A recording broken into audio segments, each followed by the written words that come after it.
बाली ऐं मीर अली नवाज़ ख़ान टालपुर जे इश्क जो किस्सो।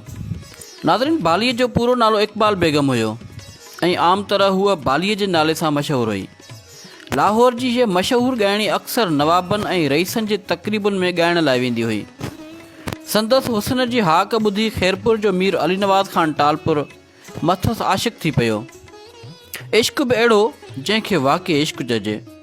बाली मीर साहब खे पंहिंजो इश्क में अहिड़ो त घायल करे छॾियो हुयो जो जॾहिं हूअ लाहौर वेंदी हुई त मीर साहब मजबूर थी विछोड़े में गज़ल ऐं काफ़ियूं लिखणु वेहंदो हुयो।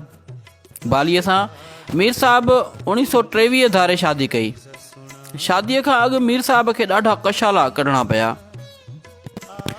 वॾी महिनत खां पोइ बालीअ जा भाइर बब्बू ख़ान ऐं फ़िरोज़ ख़ान राज़ी थिया ऐं बालीअ बि ॻाल्हि मञी। शादीअ में मीर साहब दिलि खोले ख़र्च कयो।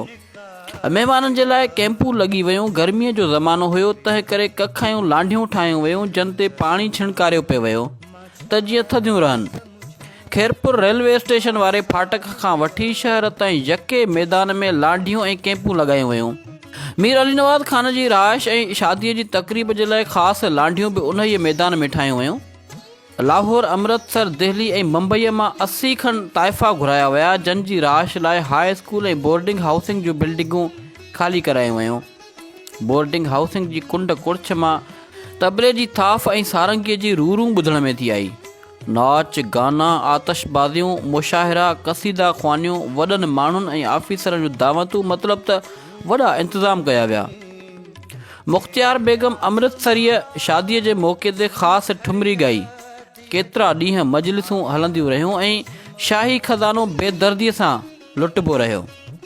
हिकु ॿी रिवायत मुताबिक़ मीर अली नवाज़ वली उहिद थियण खां पोइ विलायत घुमणु वियो ऐं विलायत खां सैर तफ़रीह करे अचण बैदि संदसि वालिद मीर इमाम बख़्श संदसि शादीअ जूं तयारियूं शुरू कयूं। ख़ानदान मां रिश्तो तइ कयो वियो। शादीअ वारे ॾींहुं रियासत में चुल्ह ॿारण जी इजाज़त न हुई।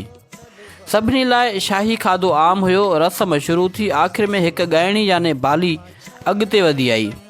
ॾिसण वारनि खेसि ॻाइणी न पिए सम्झो। उहा ॻाइणी जॾहिं स्टेज ते आई तॾहिं शाही ख़ानदान जे फ़र्द मीर अली नवाज़ ख़ान टालपुर जूं अखियूं उन जे चहिरे तां हटियूं ई न।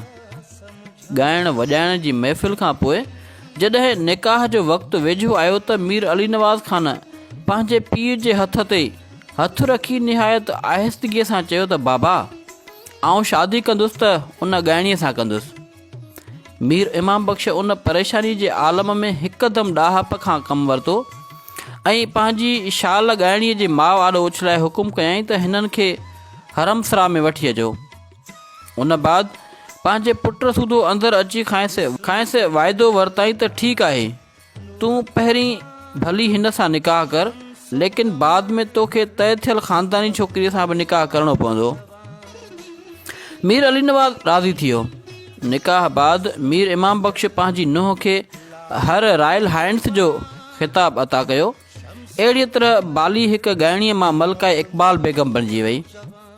मीर अली नवाज़ ख़ान 25 डिसंबर 1935 में वफ़ात कई ऐं संदसि लाश करबला मोला में दफ़न कयो वियो। संदसि वफ़ात खां पोइ बालीअ गोशा नशीनी अख़्तियार कई ऐं 1967 में गुज़ारे वई। संदसि गुज़ारण खां पोइ संदसि लाश खे बि करबला मोला में मीर अली नवाज़ नाज़ जे भर में दफ़न कयो वियो।